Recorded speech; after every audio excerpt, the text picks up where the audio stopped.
এবং 2, 2.5, 3 লাখ টাকা মাসে বেতন, এবং বাংলাদেশে 1,80,000, 1.5 লক্ষ, 2 লক্ষ টাকা পাঠাইতে আপনার কাছে কোনো ফ্যাক্টরি না। জাপানে কিভাবে একদম সহজভাবে আবেন, জাপানে আসার জন্য মানুষ অস্থির হয়ে আছে, কিন্তু বুঝতেছে না জাপানে কিভাবে যাব। আসলে প্রথমে বিদেশে যাইতে গেলে অনেক কিছু কিন্তু জানা লাগে, শোনা লাগে, এবং কোন দেশে যাবেন এগুলো কিন্তু আসলে মেন বিষয়টা তথ্যমত্য এবং বেতন কিরকম সবকিছু কিন্তু জানা লাগে। কিন্তু আমার এই চ্যানেলে কিন্তু সব ধরনের ভিডিও আছে, আপনারা দেখে আসবেন। কিন্তু আজকে আমি বলবো জাপানে কিভাবে একদম সহজভাবে আসবেন।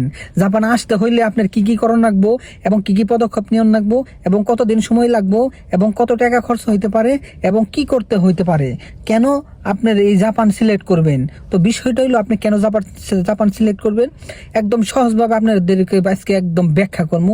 সম্পূর্ণ ব্যাখ্যা, ভিডিওটা দেখতে থাকুন। ব্যাখ্যাটা প্রথম হইলো আপনি জাপান কেন সিলেক্ট করবেন। জাপান অনেক উন্নত রাষ্ট্র, কারণ এশিয়ার মধ্যে যে জাপান সব থেকে উন্নত রাষ্ট্র এটা তো আপনারা জানেনই।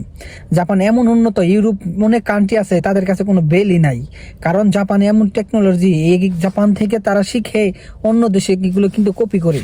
কিন্তু আজকে এই জাপানে কেমনে একদম ইজিভাবে আসবেন এটা তো জানেন না।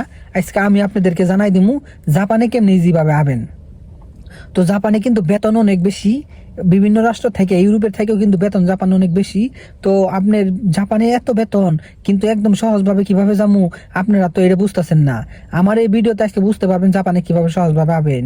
আপনি প্রথমত ধরেন আপনি জাপানে আইসে পড়লেন, তখন কিন্তু আপনার এলাকায় একটা সুনাম ওই ছেলেটা জাপানে গেছে গা। জাপান তো সেই একটা দেশ, এবং এই জাপানে আসার জন্য বাংলাদেশের মানুষ অস্থির হয়ে আছে, অনেক চেষ্টা করতেছে, আর পাইতেছে না। কিন্তু সঠিক যে গাইডলাইনটা কিভাবে আসবো এটা জানে না। আজকে আমি বুঝিয়ে দিব কিভাবে আপনারা জাপানে আসবেন। তো বিষয়টা হইলো জাপানে তো অনেক বেতনই জানেনি, তো সেই বিষয়টা তো বললামই। এখন আমরা পরের ধাপ চলে যাই কিভাবে জাপান সহজভাবে আবেন। অনেকে কিন্তু পদক্ষেপগুলো জানে না। তো আজকে আমার এই ভিডিও থেকে আপনি অন্য কোনো ভিডিও দেখতে হবে না, এক ভিডিওই আপনার জন্য যথেষ্ট। তো এখন বর্তমানে জাপানের যে একটা পরিস্থিতি হয়েছে, জাপান অনেক কড়া হয়ে গেছে, মানে অবৈধ লোক জাপানে একটাও টিকতে পারতেছে না, মানে কোনোভাবে টিকতে পারবো না। অল্প সময়ে সব একদম বাইর করে দিব, এবং যারা 10-12 বছর আসছিল তাদেরও কিন্তু বাইর করে দিছে। কারণ জাপান একটা শৃঙ্খলা দেশ, অনেক উন্নত রাষ্ট্র, তাদের শৃঙ্খলা অনুযায়ী যদি না চলেন তাহলে কিন্তু আপনি এই দেশে টিকতে পারবেন না।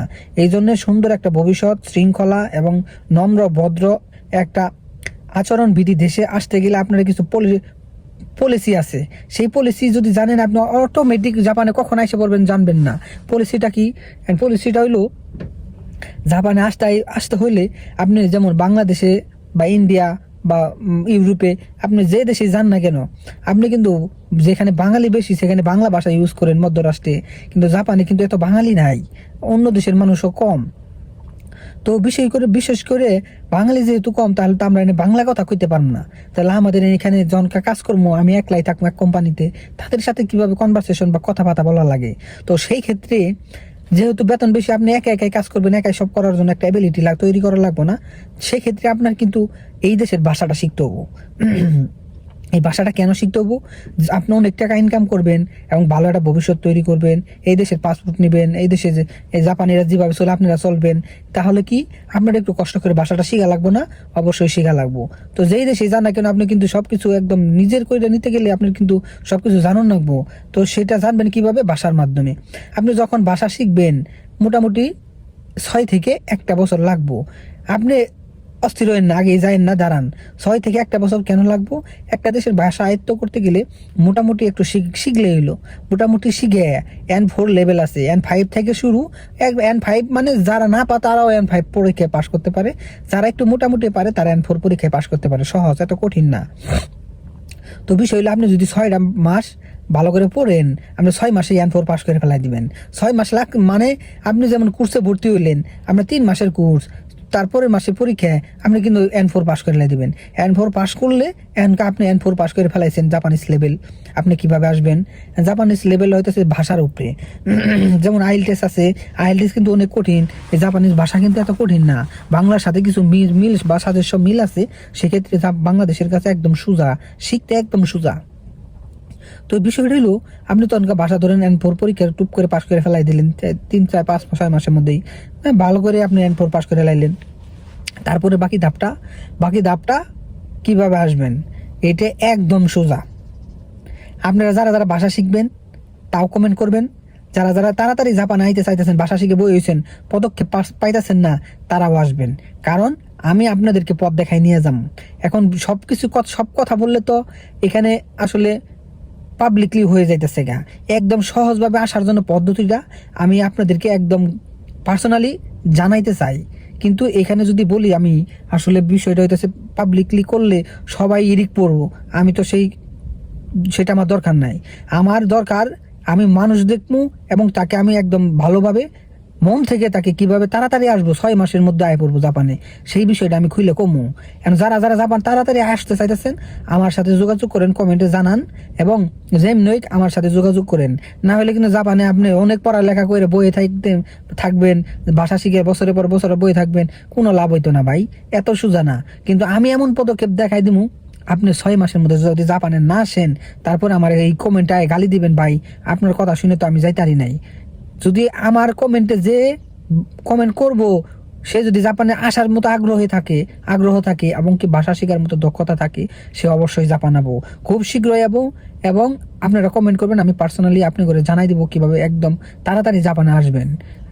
তো আরেকটা বিষয় হলো ভাই, আপনি কিভাবে নেবেন, আপনি কি বাটপারি করেন না কি করেন, এরকম কিন্তু মানুষ অনেক আছে ভাই। আরেকটা বিষয় হলো মানুষ কয় কত টাকা লাগবো, আরে ভাই কোনো টাকা লাগে না জাপানাইতে একটা টাকা লাগে না, একটা টাকা আপনি একদম ফ্রি যাবেন। এমন পদ্ধতি দেখাই দিমু, ইমিগ্রেশনে এমন একটি পদ্ধতি আছে যেটা বাংলাদেশের মানুষ 99% জানেই না, সেটা আমি জানি। কারণ বাংলাদেশের শুধু জাপানে আসতে প্লেন ভাড়া ছাড়া আপনার কিচ্ছু লাগতো না। আপনি কি প্লেন ভাড়াটা দিতে পারবেন না? প্লেন ভাড়াটা লাগবে আপনার। আপনি যদি গরিব থাকেন, বড় লোক থাকেন, এগুলো কোনো বিষয় না। তারপরে গরিব যারা, তাদের অগ্রাধিকারটা বেশি, কারণ তাদের প্রুফ নিতে খুব সুবিধা। কারণ এইখানে জাপানের একটা আইন আছে, যারা একদম দরিদ্র, যা আসলে বিদেশে যাওয়ার মতো কোনো ক্ষমতা নাই, তাদেরকে তারা সাপোর্ট করে।